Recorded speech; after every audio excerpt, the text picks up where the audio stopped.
Monsieur le maire, cher Grégory, vous m'avez confié en début de mandat une délégation, une mission, celle de promouvoir les services publics. Et nous avons engagé ce chantier en vous proposant l'année dernière au sein de cette assemblée l'adoption du pacte social de la ville de Lyon afin de renforcer nos effectifs, mais aussi d'améliorer les conditions de travail de nos agents. Cette année, je vous propose d'ouvrir la saison 2 de ce chantier de promotion des services publics. En nous tournant cette fois-ci vers les usagers, ou comment mieux les accueillir, comment mieux tenir compte de leurs besoins. C'est tout l'objet de ce document cadre, ce pacte en faveur de la qualité de service aux usagers, qui est riche d'une 60aine d'actions.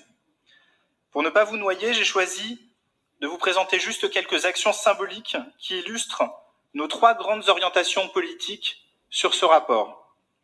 Et la première de ces orientations politiques, c'est l'accessibilité du service public. J'irai même plus loin dans les mots, je dirais qu'il s'agit de réhumaniser le service public. Ces 20 dernières années, nous avons en effet connu, à l'échelle nationale, un processus de dématérialisation à marche forcée. Non pas dans l'intérêt des usagers, mais dans une optique de productivité et d'économie d'échelle. Ce processus a très profondément fracturé le rapport des usagers à leur administration. Et ce n'est pas le camarade Bosetti qui le dit, c'est Claire Hénon, la défenseure des droits, qui s'en émeut dans son rapport d'observation qui a été publié cette semaine. Même les personnes qui sont dites connectées sont près d'un tiers à abandonner leur démarche en ligne face à ce qui relève souvent du mur numérique. Aussi, le pacte usager propose de s'attaquer à ces échecs.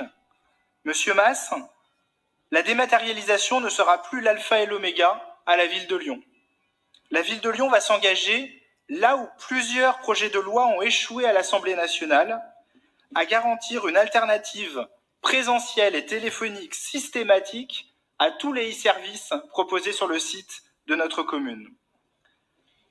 La ville de Lyon va aussi travailler en direction des invisibles, grâce à un observatoire du non-recours lancé par le CCAS et par ma collègue Sandrine Runel.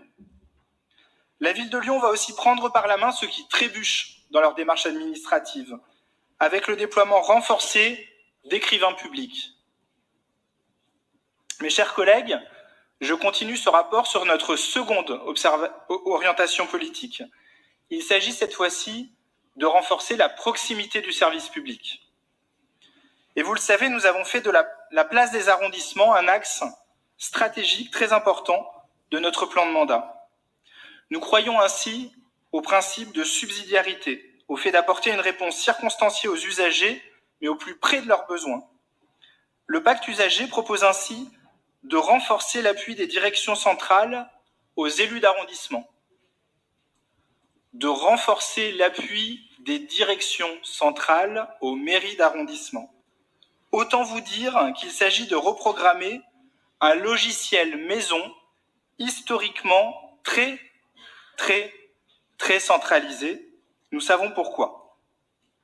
Si ce reformatage fonctionne demain, Pascal Blache et Pierre Oliver pourraient presque avoir le sentiment d'appartenir à la majorité dans une coopération beaucoup plus étroite avec les services.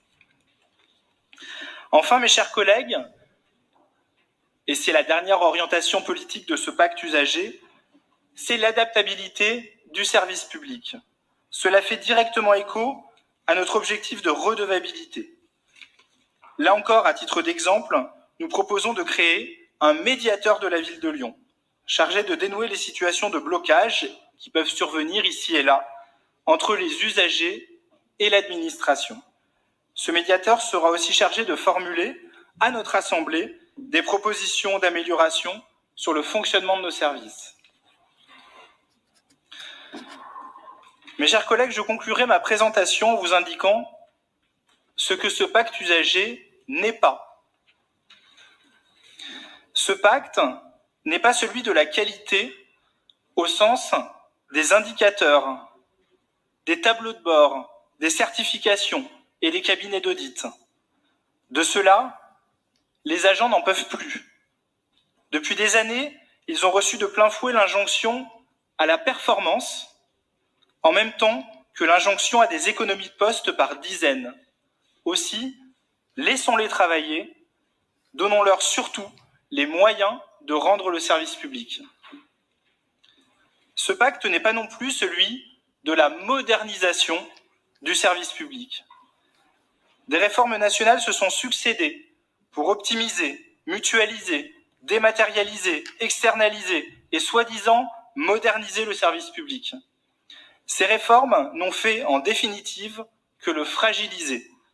Vous ne trouverez donc nulle part dans ce pacte usager le terme de modernisation, car le service public n'a surtout pas attendu la Startup Nation pour être moderne. Par l'humanisme qu'il incarne, par son caractère inconditionnel, non marchand, par son attention aux plus fragiles, le service public s'est toujours inscrit de tout temps dans les besoins de son époque. Ce pacte et la traduction de cette ambition, c'est aussi une manière de dire à nos agents, ainsi qu'à nos usagers, combien nous sommes fiers de notre service public. Je vous propose de voter favorablement ce rapport.